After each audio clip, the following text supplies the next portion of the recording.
Good morning, Mr. Speaker, and good morning to colleagues. I rise to second the resolution, the motion for the resolution that is currently under consideration by this Honourable House, and to support the sentiments expressed by the Honourable Prime Minister and mover. Mr. Speaker, I don't think that there's any secret that we find ourselves in a very, very difficult period in our history. I had hoped that we would not have had to come back here, and indeed, the initial indications over the first 14 months or so that we grappled with this tragic pandemic was quite encouraging. In fact, the statistics show that from March of 2020 until May 19th of 2021, that our nation had recorded only 45 cases of the COVID-19 virus, all of whom, praise be to God, had recovered. And so one could understand the consternation that the nation has collectively experienced, that since May 19th until today, we find ourselves in the dreaded community spread. And as a consequence of which, several hundred people have become impacted by this disease, and regrettably, 3 of our fellow citizens have died. I join the Honourable Prime Minister in expressing my own condolences to the families that are suffering, and to say to our people who are listening that this government has sought to do all that it can do. We have encouraged, we have begged, we have beseeched, we have taken hard decisions early. We have continued even today being here to take difficult decisions because we recognize, Mr. Speaker, that we have a duty to preserve life and to protect the lives of our people. We understand that there is the constant debate about lives and livelihoods, but I believe it was the Prime Minister who put it best in a prior address, that without lives there could be no livelihood. And so the approach that we have taken is one driven by the science and driven by the data, but it's an approach that seeks to put the lives of our people at the forefront and to make the lives of our people our primary response, saving lives. Mr. Speaker, it is never an easy thing for any government to come to Parliament to talk about a state of emergency. Indeed, states of emergency are ordinarily associated with difficulties in the country for good reason. We had hoped that we would not have been back here at this point. And what we have come today to do ought not to cause any alarm in the community. The mover and Prime Minister has rightfully pointed out that several of our CARICOM and Caribbean neighbors are currently under states of emergency. We are now today under a state of emergency, but what we're seeking to do today is to extend the period, and so to ensure that, as we always do, Mr. Speaker, we engage in what is constitutionally proper, and we do what is necessary to ensure that this government always acts with appropriate constitutional rectitude. That for us is critical because we are a nation of laws and our Constitution remains our supreme law. And so for members of the public, all that we are seeking to do today is to continue the state of emergency which is already in existence. Under the Constitution, and as recited in the resolution on the debate, the Governor General can declare a state of emergency only for a period of 21 days. Thereafter, it can only be extended by resolution in this Parliament. We could have waited for the 21-day period to be nigh before we came to the House, but it was the wisdom of the government that we come now, today, and we seek to extend until December of this year, the 31st day of December, which would constitute a 6-month extension. I believe that it is appropriate to reiterate that we could have extended for 1 year, under the relevant provisions of the Constitution. But again, we have come to seek a 6-month extension.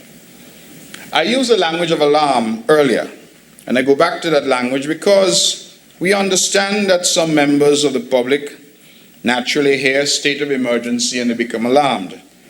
But I believe that all of us should understand that this is merely a constitutional mechanism to ensure that everything done in terms of keeping our people safe, curfews, the relevant provisions, stay-at-home orders, and the like, that they accord with law, and that they have the full backing of the Constitution and of the laws of St. Kitts and Nevis, which is a country founded on law and a country where the rule of law is paramount.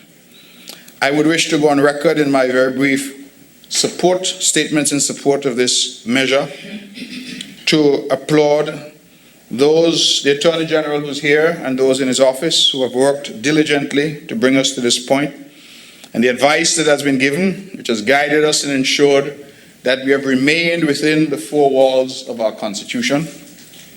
And I would also say a word to celebrate those who have been on the front line from day one, Mr. Speaker. I have in mind Mr. Abdius Samuel, Dr. Cameron Wilkerson, Dr. Hazel Laws, our CMO. I have in mind over in Nevis, Dr. Judy Nisbet, who heads the local task force there, and her team. I have in mind all the members of the task force from Nevis and St. Kitts, our Minister of Health who's here, our Junior Minister of Health on Nevis, all the functionaries who have really been at work since March of last year. And when I say at work, I mean at work 24 hours a day, 7 days a week. Somebody commented to me the other day, Mr. Speaker, that they looked at one of the briefings and that some of the functionaries looked tired. And I responded, who would not be tired? Because they've gone above and beyond. If we ever required exemplars of national service, I believe that these individuals have exemplified national service, particularly in a time of crisis in our country.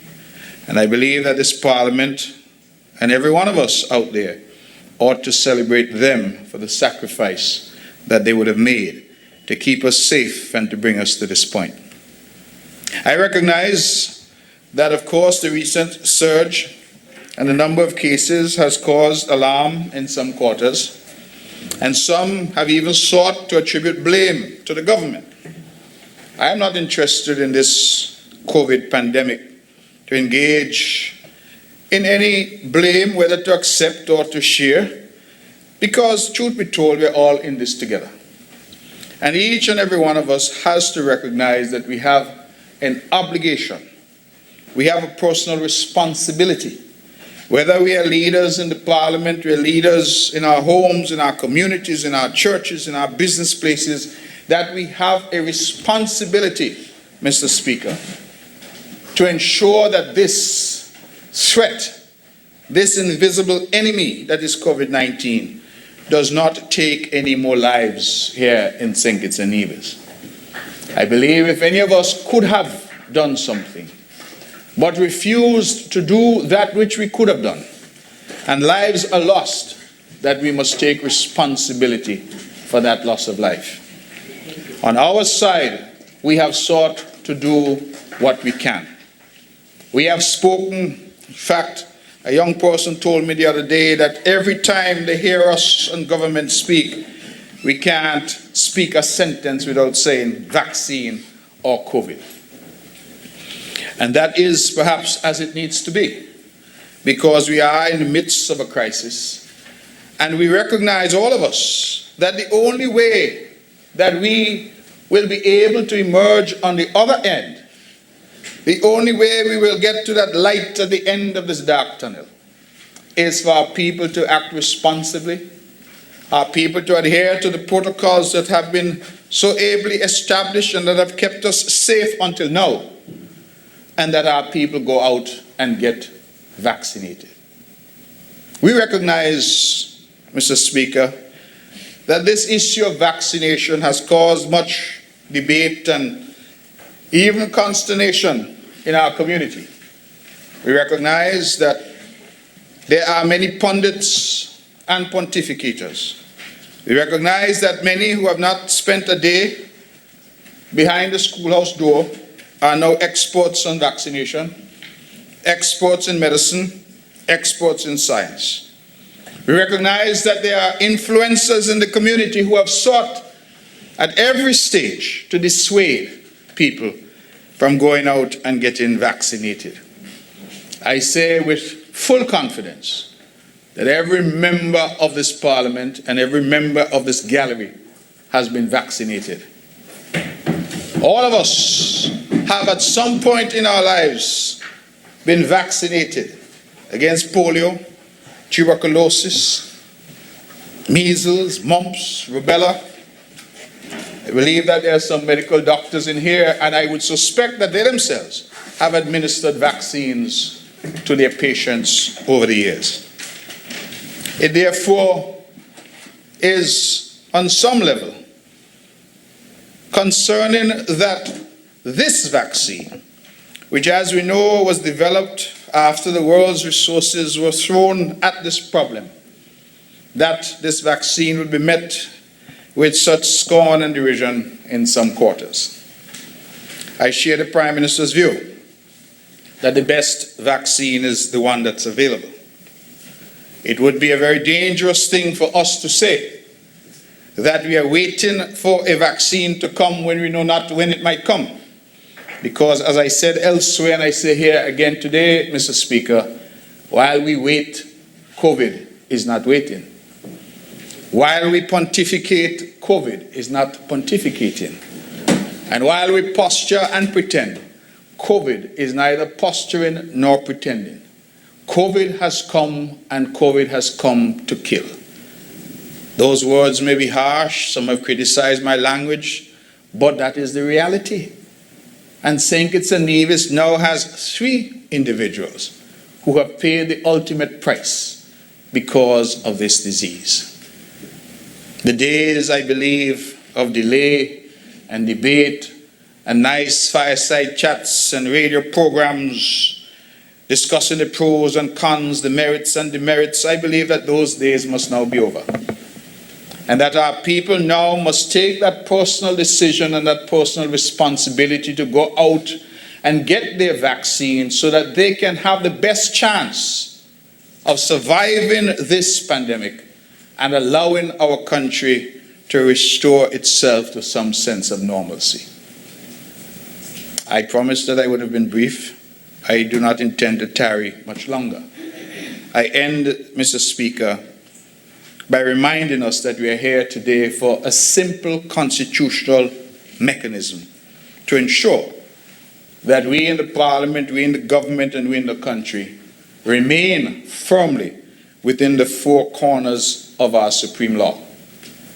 And that the state of emergency proclaimed already, and we hope with the unanimous support of the Parliament to be extended today, that ought not to cause any alarm, because it is merely to allow us the necessary latitude to do all that we need to do to keep our people safe. In terms of this pandemic, which we have not seen the likes of for 100 years, I believe the evidence will show that this government has behaved responsibly at every step.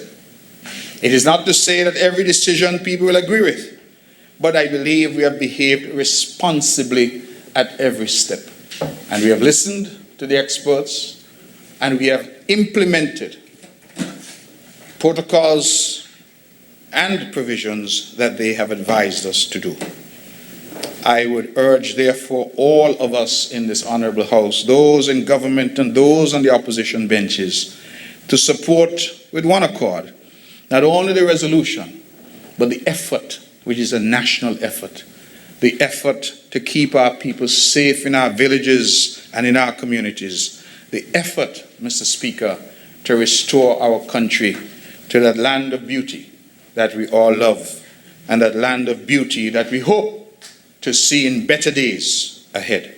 With those few words, therefore, Mr. Speaker, I wish this resolution safe passage through this honorable House.